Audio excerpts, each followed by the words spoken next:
For years, the U.S. News and World Report college ranking system has dictated, well, the hierarchy of America's higher education system. But beyond the bragging rights, which we know are always there, does the ranking, does it really mean anything? Here's Education Secretary Miguel Cardona. Too often, our best resource schools are chasing rankings that mean very little on measures that truly count. College completion, economic mobility, narrowing gaps in access to opportunity for all Americans. That system of ranking is a joke.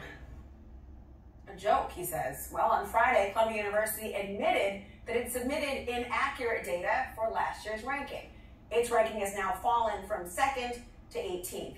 We're going to have the conversation now with Jeffrey Selingo, who's a professor at Arizona State University and author of Who Gets In and Why? A Year Inside College Admissions. Jeff, I'm so glad you're here. First of all, is he right? Is the ranking system a joke? Well, the rankings basically confirm what we already think of higher education, right? We already think that the Ivy Leagues are some of the best institutions.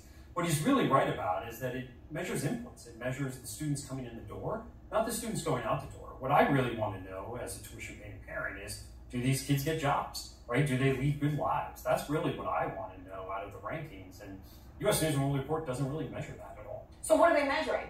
They're really measuring how much they spend on faculty salaries, how many faculty members per student there are. Do faculty members have PhDs? By the way, 2 of the things that Columbia got in trouble about. They're measuring things, volumes in the library. They're measuring things that for most parents and students, they don't think they're really paying for when they go to college. So what did Columbia do wrong? They lied about certain aspects of how they factor in these rankings and then tried to put those forward? Yeah, basically, they self-report most of the data to U.S. News and World Report, and U.S. News and World Report doesn't audit any of this data.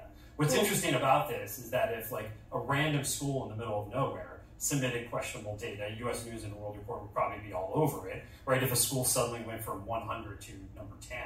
But here was Columbia, it's an Ivy League school. Of course, it probably should rank in the top 10. And that's part of the problem with the rankings, is it really confirms, the schools that we think already rank at the top. Kind of a self-fulfilling prophecy, the idea we want that. But I'm asking me how Columbia can't be the only one to have maybe fudge the numbers. And I don't mean that every school does that, but just based on what you described, self-reporting, as a prosecutor, I'm not really into the trust system. No, and even indeed, U.S. News also relies on U.S. government data, which also isn't audited. So a lot of these numbers could be wrong. I don't think most institutions are misleading people and putting wrong numbers. There's some mistakes being made. But there were other schools over the years, Temple and Emory and others.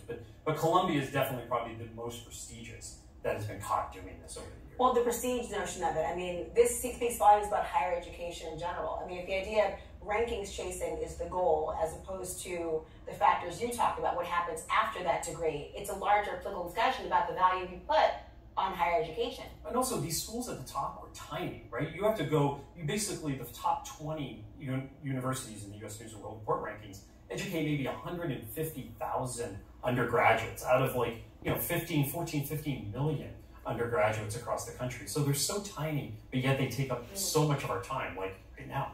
A really important conversation. Jeff Selingo, thank you so much.